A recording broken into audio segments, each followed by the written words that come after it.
بسم اللہ الرحمن الرحیم رب اشرح لی صدری ویسر لی امری واحلل عقدۃ من لسانی یفقہوا قولی واجعل لی وزیرا من اہلی۔ نبوت کا آغاز اور وحی۔ آپ صلی اللہ علیہ وسلم کی عمر کا 41واں یعنی 41 سال شروع ہو چکا تھا۔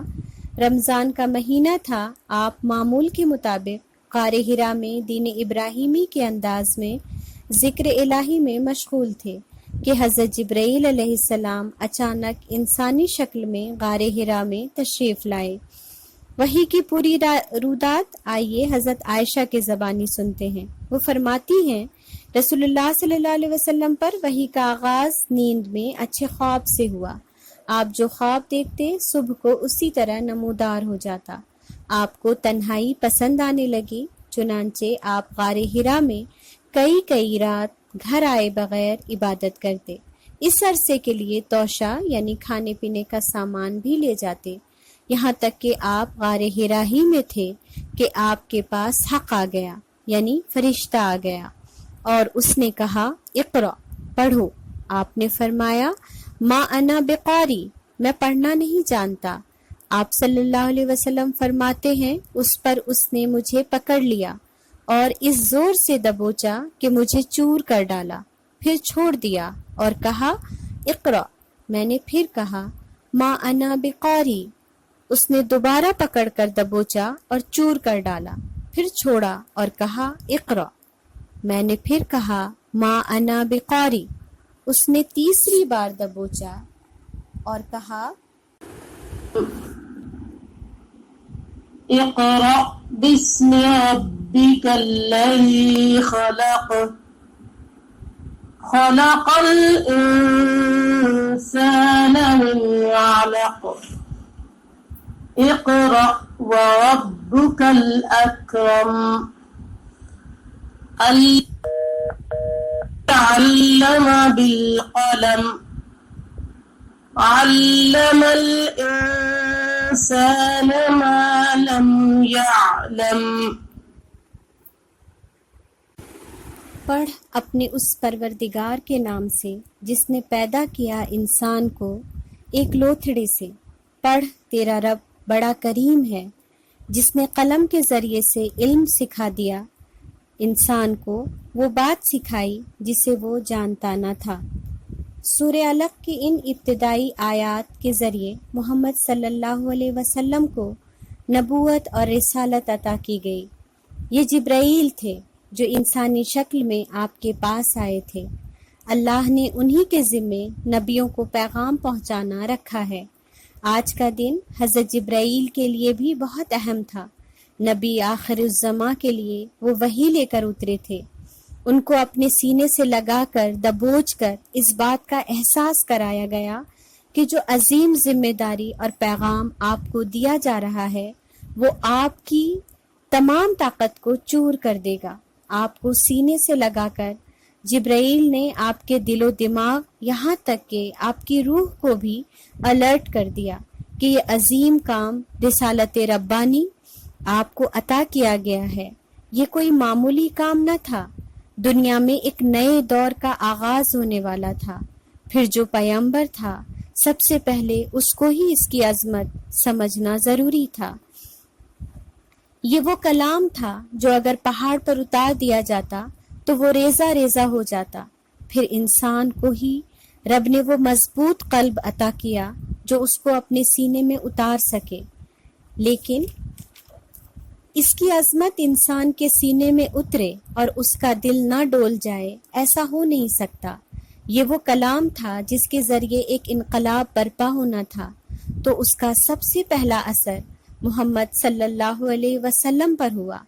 جب وہ غار حرا پر گئے تھے تو حق کے متلاشی تھے، اب جب ڈرے سہمے جلدی اتر رہے تھے تو وہ محمد رسول اللہ تھے، ہمارے رسول، پیارے رسول، تمام انسانیت کے لیے رحمت۔ نبی اپنی پیدائش سے نبی ہوتا ہے، لیکن یہ بات اسے تب پتہ چلتی ہے جب یہ پیغام انہیں دے دیا جاتا ہے۔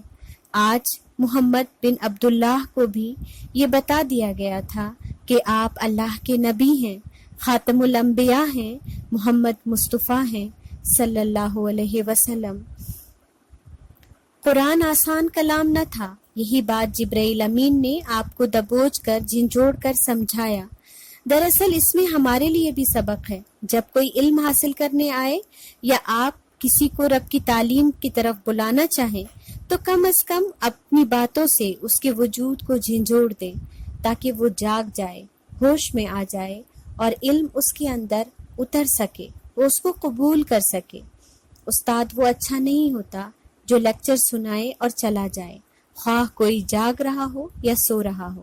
خصوصاً قرآن کے طالب علم کو بیدار ہونا بہت ضروری ہے تاکہ وہ اپنے رب سے کلام کے ذریعے رابطہ کر سکے۔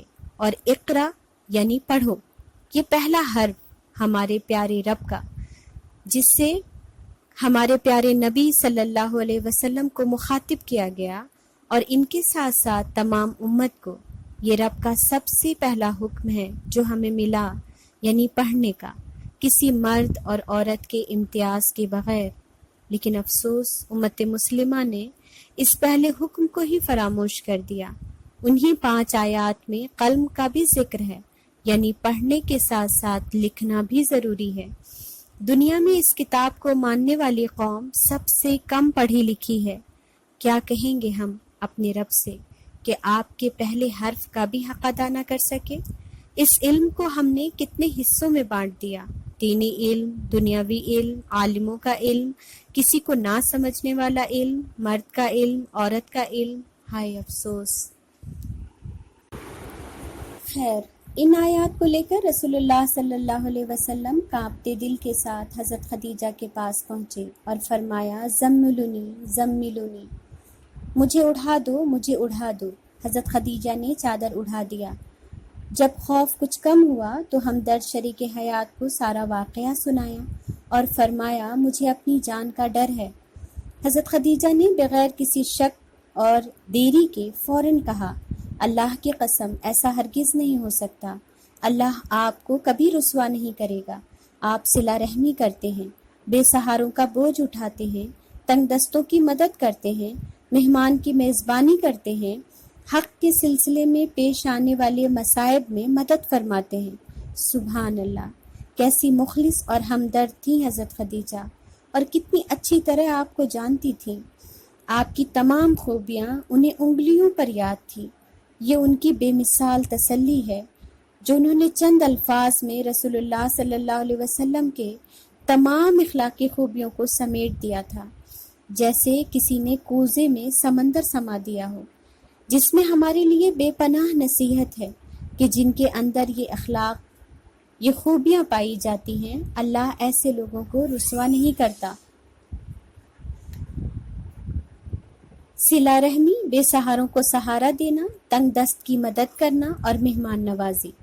حیرت ہے، یہ سارے کام بندوں سے متعلق ہیں، بغیر مسلم اور کافر کے امتیاز کے۔ لہٰذا اللہ کے تمام بندوں کے ساتھ اچھا سلوک رکھیں۔ اس کے بعد حضرت خدیجہ نے آپ کو اپنے چچازاد بھائی ورقہ بن نوفل کے پاس لے جانے کا فیصلہ کیا۔ وہ دور جاہلیت میں عیسائی ہو گئے تھے، وہ عبرانی لکھتے تھے، اس وقت وہ بوڑھے اور نابینا ہو چکے تھے۔ حضرت خدیجہ نے ان سے کہا، بھائی جان آپ ان کی بات سن لیں۔ ورقہ نے کہا، تم کیا کہتے ہو؟ آپ نے فرمایا، آپ نے جو دیکھا تھا وہ بیان کیا۔ ورقہ نے کہا، یہ تو وہی ناموس یعنی فرشتہ ہے جو موسیٰ پر نازل ہوا تھا۔ کاش میں اس وقت جوان ہوتا، کاش میں اس وقت زندہ رہتا جب آپ کی قوم آپ کو نکال دے گی۔ رسول اللہ صلی اللہ علیہ وسلم نے حیرت سے پوچھا، میری قوم مجھے نکال دے گی؟ ورقہ نے کہا، ہاں، کوئی ایسا آدمی نہیں جو تمہارے جیسا پیغام لایا ہو مگر اس سے دشمنی نہ کی گئی ہو۔ اگر میں نے جس دن تمہاری قوم تمہیں نکال دے گی پا لیا تو تمہاری زبردست حمایت کروں گا۔ اس کے بعد ورقہ جلد ہی فوت ہو گئے، وحی کا سلسلہ بھی رک گیا۔ بہرحال یہ پہلی وحی تھی جو رب تعالیٰ کے ارشاد کے مطابق لیلۃ القدر کو اتری تھی، جس کا ذکر ہم قرآن میں پاتے ہیں، اِنَّا أَنزَلْنَاهُ فِي لَيْلَةِ الْقَدْرِ۔ ہم نے اس قرآن کو قدر کی رات میں اتارا، یعنی لیلۃ القدر، شب قدر میں۔ ورقہ بن نوفل نے آپ کی نبوت کی تصدیق کی تھی۔ وہ پہلے شخص تھے جس نے آپ کی نبوت کا اقرار کیا تھا، حالانکہ انہوں نے باقاعدہ شہادت نہ دی تھی لیکن تصدیق کی تھی۔ رسول اللہ صلی اللہ علیہ وسلم کے قول کے مطابق آپ صلی اللہ علیہ وسلم نے ورقہ بن نوفل کو خواب میں سفید کپڑوں میں دیکھا اور فرمایا کہ سفید جنتیوں کا لباس ہے۔ پھر ورقہ بن نوفل کے یہ الفاظ بھی توجہ طلب ہیں کہ کوئی آدمی نہیں جو تمہارے جیسا پیغام لایا ہو مگر اس سے دشمنی نہ کی گئی ہو۔ ہمیں بھی الرٹ کر رہے ہیں، آج بھی پورے خلوص کے ساتھ آپ اس کام کو شروع کریں۔ پھر بھی خود ہمارے رشتہ دار، سماج، دوست، احباب بلا وجہ آپ سے ناراضگی کا اظہار کرتے ہیں اور ہم پریشان ہوتے ہیں، تو پریشان نہ ہو، یہ اس پیغام کی سنت ہے۔ بس خلوص نیت سے اپنا کام کرتے جائیں، اللہ لوگوں کے دلوں کو بدل دے گا۔ کسی سے بدگمان نہ ہو، کیونکہ یہ کام ہی اتنا عظیم ہے کہ آپ سے حسد ہونا فطری ہے۔ لیکن دوسری طرف اگر کوئی ہمارا اپنا یہ کام کر رہا ہو اور ہم اس سے بلا وجہ ناراض ہو رہے ہوں تو خود کو روک لیں۔ یہ ایک مومن مسلم کی صفت نہیں ہو سکتی۔ سمجھ جائیں کہ شیطان ہم سے اپنا کام لے رہا ہے، آپ انجانے میں اس کی ٹیم میں شامل ہو گئے ہیں۔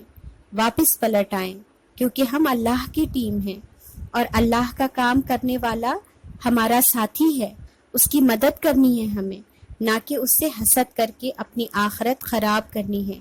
حسد وہ بیماری ہے جس کا علاج ہمیں خود کرنا ہوگا، ورنہ وہ ہمارے وجود کو ہی ختم کر دے گی اور کسی کا کوئی نقصان نہیں ہوگا۔ آج کے لیے بس اتنا ہی۔ سبحانک اللہم و بحمدک، نشہد ان لا الہ الا انت، نستغفرک و نتوب الیک۔ سبحان ربک رب العزت عما یصفون وسلام علی المرسلین والحمد للہ رب العالمین، آمین۔ جزاکم اللہ خیر۔ السلام علیکم ورحمۃ اللہ وبرکاتہ۔